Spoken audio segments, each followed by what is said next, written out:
What's up, musicians? It's time for another lesson mate. Today's lesson mate is going to be another finger exercise, and I thought it would make a great short video.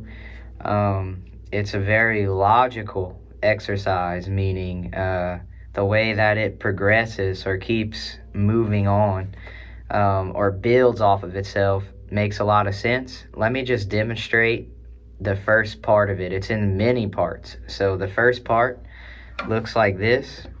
We'll put our first finger on, say, the 5th fret on the low E string. And what we're going to do is slowly move like this from the pointer to the middle finger. And then we'll change strings and do the same thing. Pointer, middle finger.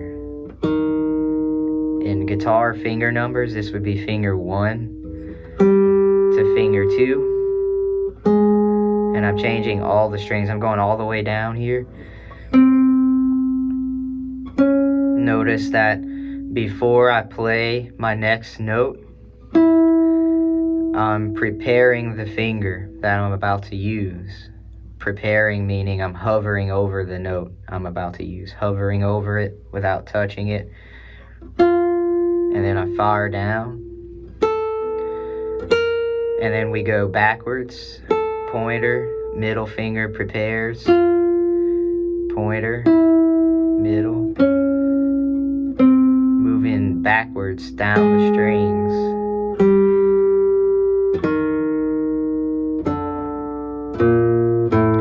So, what I meant in the intro here, I said that it is going to progress or move on logically.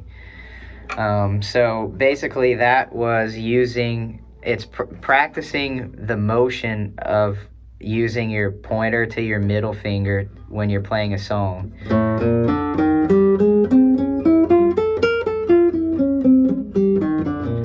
But the next logical step would be to use the pointer and the ring finger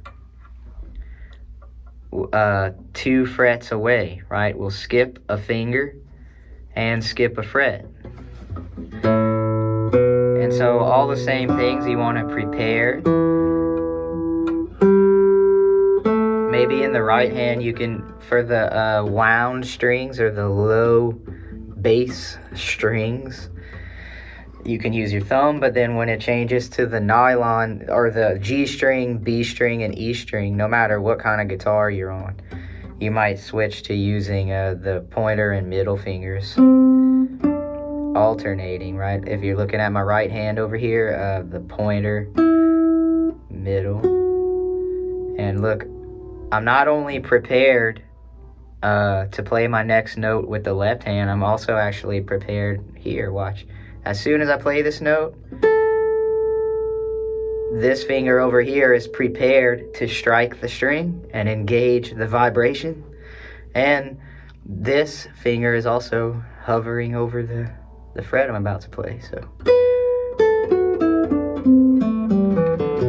the next logical step would be pointer and pinky.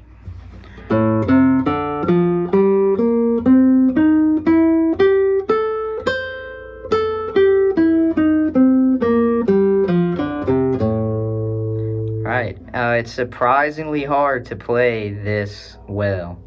If you've never worked on an exercise like this, surprisingly hard to have good sounding notes, making sure every note is right before the fret marker, right?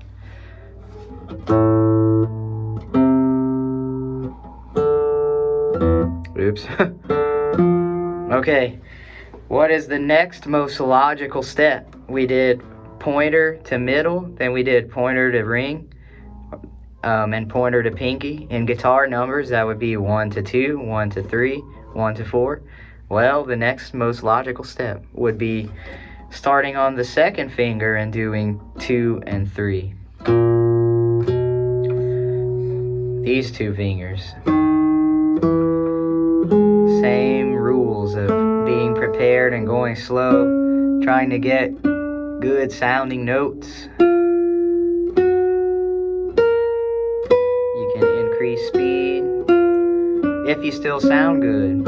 If you don't sound good and it's hard, it doesn't feel right, that means you have to build those muscles of stability, those stabilizers. And the only way to build muscles is very slow repetition. Next most logical move would be the second finger to the pinky. We never did that yet. So I'm skipping a finger and I'm also skipping a fret.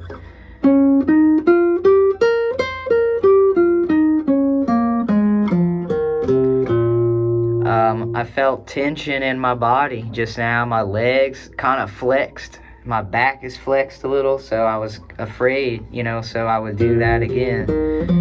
Try to breathe.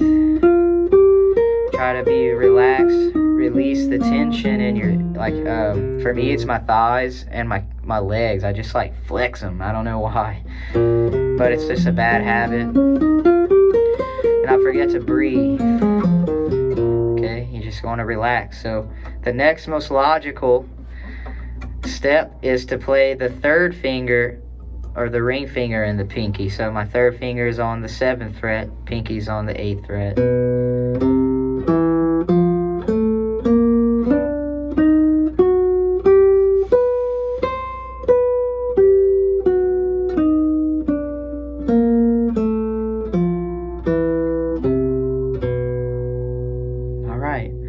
So at the moment, it seems like that is it. That is all the possible combinations. We did 1 and 2, then we did 1 and 3, and then we did 1 and 4, and then we did 2 and 3, 2 and 4,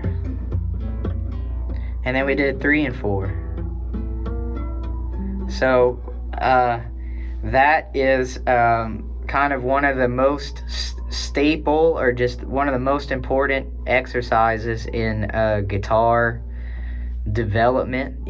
This is one that millions of guitar students all over the world are probably playing right when you're working on this. So it is a common exercise in lots of books, and if you listen to lots of teachers on YouTube and such, it's a common exercise.